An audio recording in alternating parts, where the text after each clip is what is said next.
राज्य विधानसभाओं के चुनाव एक साथ करने के लिए श्री रामनाथ कोविंद जी की अध्यक्षता के समिति एक गठन किया है। इस मुद्दे पे अब बेहद दिलचस्प हो रही है। क्या हमें वास्तव में एक राष्ट्रीय चुनाव करने की आवश्यकता है? आइए इतिहास में पीछे जाए और देखें कि आजादी के बाद क्या हुआ। 1947 में जब भारत आजाद हुआ तो लोकसभा और राज्य विधानसभाओं के चुनाव एक साथ हुए, लेकिन यह अवधारणा बस 1967 तक प्रचलित थी। इसके बाद दल बदलों और सरकार के विघटित जैसे विभिन्न कारणों से यह बाधित हो गया। यह चक्र पहली बार 1959 में टूटा जब केंद्र ने केरल सरकार को बर्खास्त करने के लिए 356 लागू किया। इसके बाद पार्टियों के बीच दल बदलों और प्रतिदल बदलों के कारण 1960 में कई विधानसभाएं भंग हुई, जिसके कारण अत्यंत लोकसभा और राज्य विधानसभाओं के चुनाव अलग अलग समय पर हुए। चलिए अब बहस शुरू करते हैं। मेरी दाहिनी ओर सलोनी है जो कि वन नेशन वन इलेक्शन के बारे में बोलेगी और मेरी बाहिनी ओर पूजा है जो कि वन नेशन वन इलेक्शन के सिद्धांत के खिलाफ बोलेगी। चलिए स्टार्ट करते हैं सलोनी से।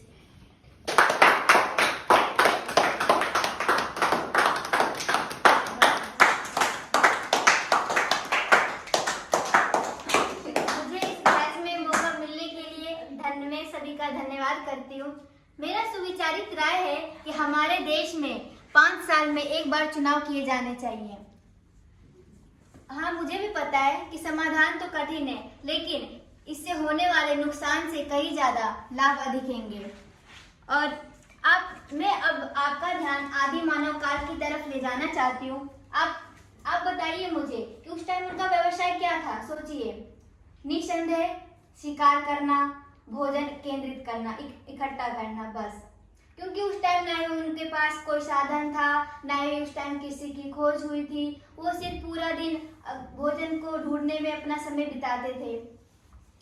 और इसी तरीके से अगर हम देखें, हमारे देश में जो चुनाव हो रहे हैं, इसमें जो राजनीतिक पार्टियां हैं, सभी का ध्यान क्या होता है? सिर्फ और सिर्फ चुनाव जीतना।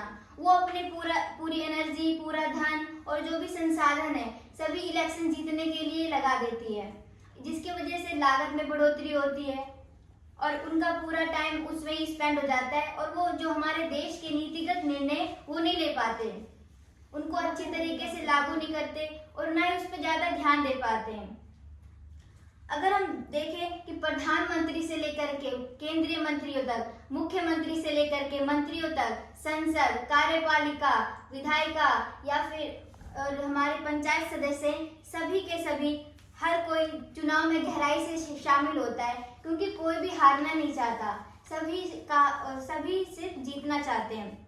और इसकी वजह से अलग अलग चुनाव होने की वजह से जो सरकार नीतिगत निर्णय लेती है, जो उसमें निरंतरता होती है, वो टूट जाता है। वो अब आप भी देखते होंगे कि अगर कोई नागरिक है, वो अपने काम के लिए सरकारी अधिकारी या फिर किसी कानूनी अधिकारी के पास जाता है और कोई रिपोर्ट लेकर के कि साहब से मुझे कुछ काम है, तो उसका चपरासी आपको बाहर निकाल देता है। कहता है कि अभी साहब जी कहीं गए हैं देश में, उधर राज्य स्टेट में गए हैं, वहाँ इलेक्शन हो रहे हैं, अभी वो बिजी है, बाद में आना। ऐसे कह के वो टाल देते हैं। और इसकी वजह से क्या होता है, हमारा जो काम है वो पीछे रह जाता है।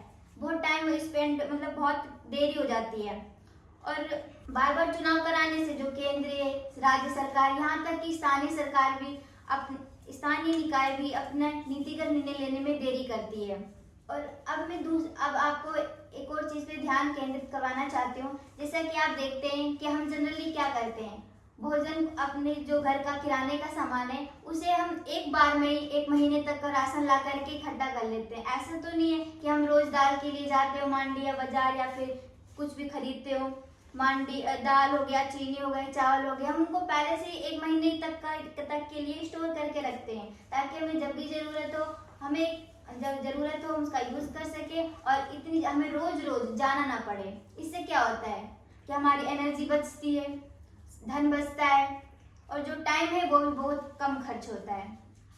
और ऐसे अगर हमारे देश में लगातार ऐसे चुनाव होते रहे हर जगह, अब आप देखते भी है हर 3 महीने में कहीं ना कहीं किसी न किसी स्टेट में चुनाव हो रहे हैं, जिसकी वजह से क्या होता है कि जो सरकार, यहाँ तक सरकार का ध्यान जनता का ध्यान, सरकारी अधिकारी है, सभी का ध्यान सिर्फ उसमें ही लगा होता है, चुनाव को देखने में कि कौन जीत रहा है, कौन हार रहा है, या फिर जो राजनीतिक दल होते हैं वो चुनाव जीतने में अपना ध्यान लगा कर रखते हैं, होता है ना ऐसा। अब इसकी वजह से अब आप जानते हैं कि हमारा भारत क्या है, लोकतंत्र है। यहाँ पर सबसे चुनाव कराने सबसे कठिन समस्या आएगी, और एक साथ चुनाव कराने से राजनीतिक दलों में चुनाव खर्च करने में काफी कमी आ सकती है। अगर हम हो रहे अलग अलग चुनाव को एक साथ कराएं, विधानसभा के, लोकसभा के अगर एक साथ चुनाव होते तो काफी कम लागत खर्च होगी और हमारा टाइम भी बचेगा, साथ में एनर्जी भी बचेगी, और जो सरकार है अपने जो नीतिगत निर्णय है उन पर ध्यान दे पाएगी। एक रिपोर्ट के मुताबिक 2019 में लोकसभा चुनाव के दौरान ये रिपोर्ट आई कि लोकसभा के चुनाव कराने में 60 करोड़ रुपए खर्च कर दिए गए हैं। बहुत ज्यादा है ये, इतना खर्चा हमारा देश इतना स्पेंड नहीं कर सकता बार बार। इसकी वजह से इसकी जगह अगर हम एक साथ चुनाव कराएं तो लागत में काफी कमी आएगी निसंदेह, और हमारा बुनियादी ढांचा है वो स्ट्रॉन्ग होगा, बाकी देशों की तुलना से आगे निकलेगा। और आपने ये भी देखा होगा कि जब भी चुनाव होते तो हमारे सारे सुरक्षा बल, पुलिस कर्मचारी सभी चुनाव के लिए लग जाते हैं, चुनाव के लिए तैनात हो जाते हैं, जिसमें काफी लागत खर्च होती है, क्योंकि उनको एक स्टेट से ले जा करके उस स्टेट में लगाने के लिए और जगह जगह से उनको इकट्ठा करके तैनात करने में काफी कॉस्ट लग जाती है। अब आप ये भी देखते होंगे कि दल बदल की समस्या आमतौर पर देखने को मिलती है। अगर इसकी जगह हम एक साथ चुनाव कराते तो जो राजनीतिक पार्टियां हैं वो दल बदल करने में उनको कठिनाई होगी, और जो मुफ्त में वो क्या करते हैं कि अपने चुनाव अपना जीतने के लिए वो मुफ्त में लोगों से वायदे करते हैं कि हम तुमको ये करवा देंगे, घर बनवा देंगे, बिजली मुफ्त करवाएंगे, फ्री पानी की समस्या को दूर करेंगे, रोड बनवा देंगे, सड़क बनवाएंगे, और ये सिर्फ वो अपने फायदे के लिए करते हैं। क्योंकि इंग्लिश में भी एक कहावत है कि there is no free any good, मतलब कि कोई भी जो भी आपको भोजन मिल रहा है वो फ्री में नहीं होता है, उसके पीछे देने वाले का कोई ना कोई मकसद जरूर होता है, क्योंकि वो फ्री में आपको क्यों देगा। तो इसी प्रकार से जो राजनीतिक पार्टियां होती है वो आपको फ्री में ऐसे नहीं प्रोवाइड कराती है, उनके पीछे कोई ना कोई उनका गोल होता है। क्या गोल होता है? चुनाव जीतना, आपको लालच में लगवाना। आपने देखा भी होगा वो पूरा करते भी नहीं अपनी शर्तों को, बस वो सिर्फ चुनावी वायदे करते रहेंगे। तो मैं अपने बहस को इस मजबूत धारणा के साथ समाप्त करती हूँ कि हमारे भारत में 5 साल में एक बार चुनाव किए जाने चाहिए, क्योंकि जो हमारा भारत है वो बार बार इतनी भारी खर्चे को वहन नहीं कर सकता। धन्यवाद।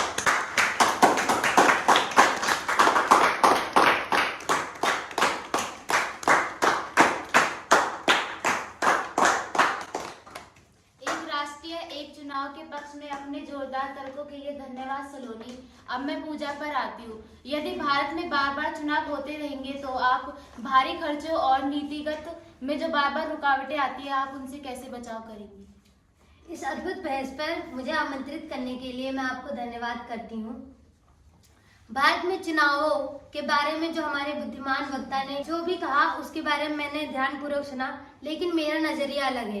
मेरा मानना है कि भारत में हर 5 साल में चुनाव होने चाहिए और बार बार राष्ट्रीय स्तर पर मतदाताओं की आवाज को सुना जाना चाहिए।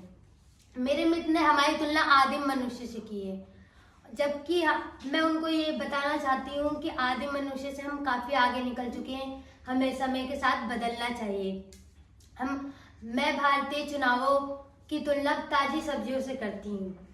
हमारे मित्र ने कहा कि किराने का सामान हम 1 महीने के लिए खरीद के रख लेते हैं, स्टॉक करके रख लेते हैं, पर मैं उनको ये भी याद दिलाना चाहूँ कि दूध, पनीर, दही ऐसी चीजें जिनको हम स्टॉक करके नहीं रखते, महीने के लिए स्टॉक करके नहीं रखते हैं लोग। इसी प्रकार मैं कहना चाहूंगी कि भारत में जो चुनाव होने हैं वो हर 5 साल में होने चाहिए।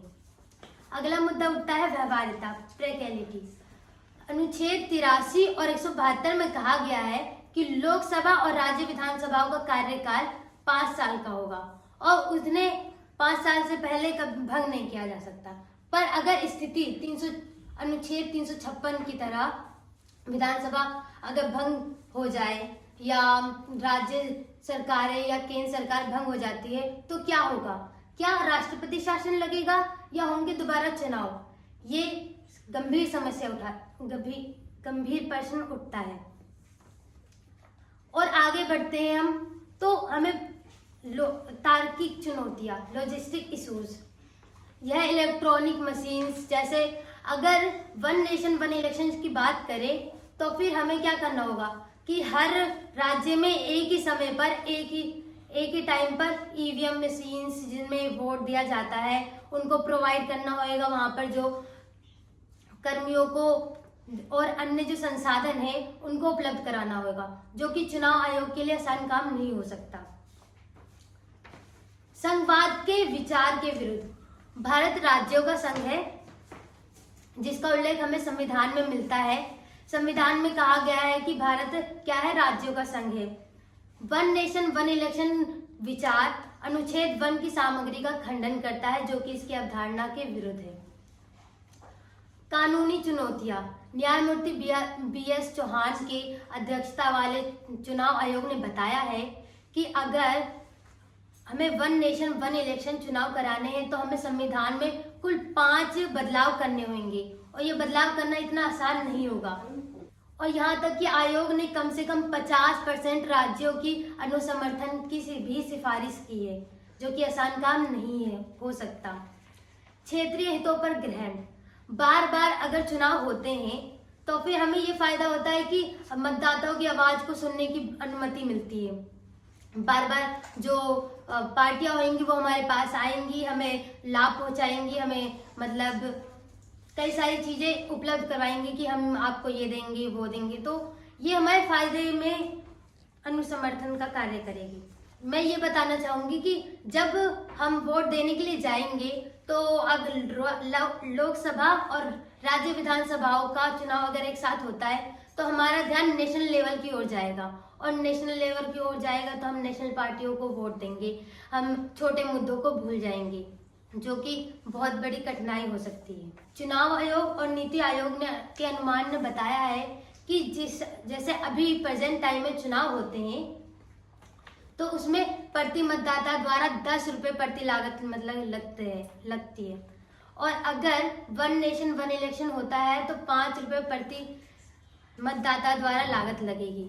आप सोच रहे होंगे कि इसमें हमें लाभ होएगा, पर मैं आपको ये बताना चाहूँ कि अगर वन नेशन वन इलेक्शन करवाए जाएंगे तो हर राज्य में जब हम ईवीएम मशीन वीवीपैट तैनात करने की लागत बढ़ जाएगी, इसलिए एक वर्ष में प्रत्येक मतदाता के लिए 5 रुपए बचाने के लिए हम संविधान में बदलाव करें, यह विचार अच्छा नहीं हो सकता। अगले पॉइंट पे आए तो हम ये बता सकते हैं कि चुनावी खर्चे हमेशा बुरे नहीं होते, और अगर मानव का विकास हुआ तो देश का विकास होगा। तो यही कुछ मुद्दे थे जिनके चलते मेरा कहना है कि वन नेशन वन इलेक्शन नहीं होना चाहिए। Thank you.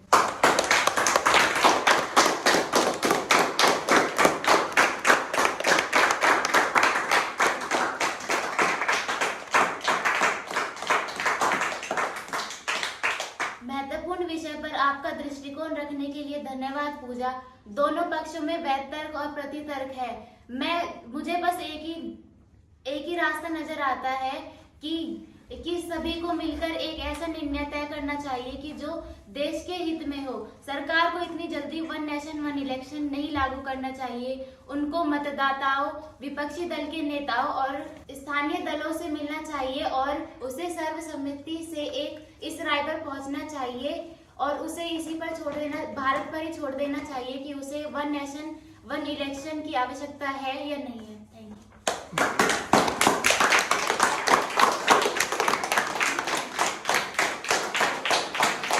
एक देश एक चुनाव के बारे में आपकी क्या राय है? कमेंट्स में ज़रूर लिखिएगा।